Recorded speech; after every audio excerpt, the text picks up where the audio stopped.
What up, though? Welcome back to World Heavyweights live on WoodwardSports.com. I'm Easy at Spinmorax, Chris, Nicholas, and we're also joined by Ryan Hana from the Wingbill Podcast to talk about the Detroit Red Wings and the injury to Dylan Larkin for 2 weeks. What up, Ryan? Thanks for joining, man. How's it going, guys? Thanks for having me. Oh, of course. It's always a pleasure, dude. What's going good before the injury a little bit there? How do you think it's going to affect the team, man, in a playoff run or playoff race? Yeah, look, it's never a good thing when your captain, your best player, and your first-line center is out. Plain and simple. We've seen it with Detroit before, earlier this season in December when Larkin went out. Like, no team gets better when that kind of player gets injured. So Detroit's going to have to dig deep. The good news is, and we'll talk about this, their schedule, like, it's not easy, but you're playing some teams, Buffalo twice, Arizona twice, and Pittsburgh. Like, you're playing teams that you should beat. Like, if you want to be a playoff contender, you should beat them even without Larkin. So they have an opportunity, but they'll have to do it. It's not guaranteed. Yeah, that's how I keep saying. Like, having the Yotes and the Sabres 4 times combined in your next 6 games is kind of a blessing. But when you look at who you think is going to come up to the big club after the Larkin injury, there was a bunch of questions. Is it going to be Casper because he wasn't on the Grand Rapids lineup sheet? But it turns out that he was just dealing with an injury as well. Who do you think is going to be the guy that gets the call up here? Is it going to be Sarnik? Is it going to be Berggren? Who do you think comes up now that Larkin is out for a couple weeks?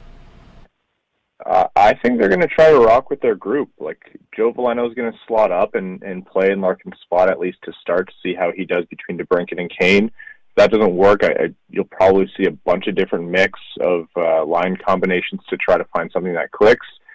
Like, it's hard around this time of year to pull a guy up and ask him to take in a big role, even if you want him in a depth position. Like, it's not, Casper's not had the time in the NHL where he can come in and do that. They're trying for the playoffs, and Grand Rapids is also doing something really important over on the west side of Michigan as well. So I think they're going to try to roll with their forwards and see this through. 7 games potentially is a long time, but if they can avoid calling someone up, I think that's the angle Detroit's going to try to take. Do you think it changes Stevie Y's approach to the deadline at all? No, I don't think so. And for the reason that I don't think Steve Yzerman was in the business anyways of bringing in rentals. Like, anyone he brought in would either have to be like a low-cost player who fits a need for the team, or a bigger move that is helpful for this season, but also looking medium and long term. So a player with term, or a player that you can sign with term. And Detroit is a playoff contender this year, but they're not a cup contender. So it's good to get your team into the playoffs. I think it's important. I think Yzerman's really passionate about that. I think that the organization is from a business side and a competition side, but you can't put the cart before the horse there. That makes sense. So if you're going, let me ask you this: if you're going to, maintain and not make any moves out as a reaction to this move coming at the trade deadline, looking forward to this 2-week stretch, Spencer alluded to the schedule. What's like the minimum threshold of points you're looking at the Wings coming away from to keep this playoff chase alive and to feel comfortable about the Wings' position? I think 500 is fine, honestly. Like, if you lose Dylan Larkin and you come out of this, like, these 7 games with a 500 points percentage, that's completely okay. Detroit has the math in their favor with the standings right now. Like, even with having lost the last 2 games, they're in the first wild card seed. They have games in hand on Tampa Bay behind them. And, the Islanders are making chase, but, Philly also factors into that. Detroit's strong January and February gave them this cushion. So if they walk away with a 500 points percentage, like, I think that's it. You want to win more than half your games, but I think that's great. And even if they walk away with a little less, it's not like they're out of it and the sky is falling. You'll have to see what the teams around you have done. But if they can tread water and come out of this 7-game stretch, I think we're talking about competitive games in mid to late March and even beyond. Hey, Ryan. Patrick Kane was on an absolute heater before these last 2 games, and he still did score one against the Islanders, but it looks like he's been just a step slower and honestly just not on the puck as smoothly as before. Is there anything that stood out to you about Patrick Kane the last couple games? Yeah, you know what? Detroit as a whole didn't play well against the Islanders. First off, I think that was a winnable game for them. I think they didn't get the goaltending they needed to kind of keep them in that game, even when they had their defensive lapses. And Detroit also seems to struggle against teams that are like good off the rush and hard checking teams. The Panthers were a masterclass in being aggressive on the puck, aggressive on the body. Their PK was phenomenal, and really, anytime Detroit did get an opportunity, they usually kept to the perimeter, or if they broke through, Sergei Bobrovsky was unbeatable. So I agree, Kane wasn't able to be effective against the Panthers. He had a couple breaks that didn't go his way. But I think it was more of a team thing, and Detroit as a team generally struggles against those styles. And I don't want to, throw up the flag or anything, or go back to the soft Swedes can't get it done like we used to hear. But does that concern you at all going into the playoffs? Is that the Red Wings have been known to struggle against bigger teams, against more physical teams. We all know playoff hockey's at a different level. And when you look at the two teams at the top of the Eastern Conference, one of these teams you might have to see, whether it be New York or Florida, they're both pretty damn physical. Like, I do not want to see Trouba in the playoffs. Like, are you concerned by that at all? You know what? It's just the reality of it. You're not going to dodge it. So I agree with you. I don't think the Red Wings are really ready to come into a series against, a Florida, for example, and be at all favored to win more than a game or two. But they're not going to get there until they learn what playoff hockey is like. And that's why Steve Yzerman is so intent on getting this team into the playoffs. Like, they need to experience it. That game recently was a good test.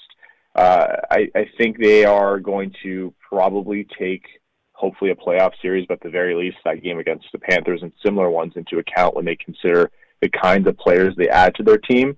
You don't want, just bruisers. Like, you're not just going to go out and add like a Matt Rempe clone for no reason, although that'd be cool. The guy's massive.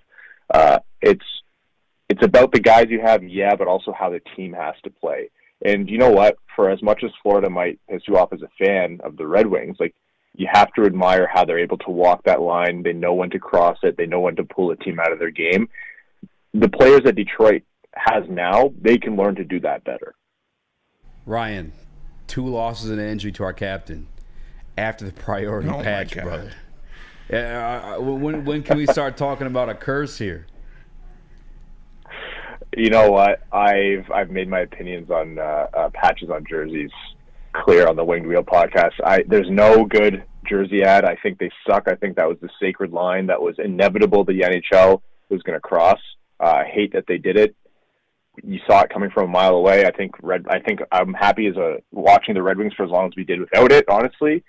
The league is complicit in this, but it's sort of the players. Like, the players aren't agreeing to this without this doesn't happen without the players agreeing to it, and they're getting a huge financial incentive. They don't care either. So it sucks, man. It's just like, it's all across the NHL, though. It sucks for fans. It's what the modern NHL is. It's what modern, really, pro sports are. It's going to happen everywhere. Yeah, I think we got to start getting discounts on these jerseys if we're buying them. We're just advertising these things for free. That's the one part. Like, it's like, doesn't sit right with me. Is like, priority, give me a free jersey or something. I'm gonna rock this priority patch myself. Like, that's the part I don't like, man. Yeah. But I want you should put together an ad package. Yeah, I will. I'll give my guy Brady. But I did want to ask one more thing about the deadline. I know Nick's got another question too. Is since we're not buyers, just because of the Stevie Y timeline, could you see us being sellers by chance with the amount of depth we have? In a way, yeah. I think Yzerman, here's the thing. They can buy or they could sell now or in the off season. I don't think you can confidently say they're not one or the other. I think the Red Wings are going to have to do some unknotting on defense in terms of the defensive contracts they've had. Justin Hall's name has been the one that's been out there most commonly. Even just with the raises coming for Seider and Raymond, and then you want to bring back Kane, and then you want to bring back Perron, that's rumored. You have to make other moves. Like, they're going to have to shed some cap. So I think they're going to find a way to get rid of a defenseman, most likely Justin Hall. And then, what happens?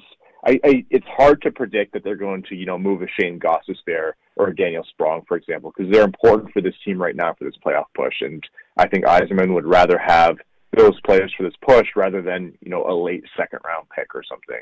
Not that that's a bad asset. It's a good asset, but they also have one of the best, prospect classes in the NHL. So it's a little bit of immediate reward versus potential later reward thing. I don't know that Detroit's going to sell just to sell. One of those guys that you did not mention there, Ryan, is a guy in Joe Veleno that I expect to have to step up with the absence of Dylan Larkin. He is a restricted free agent going forward.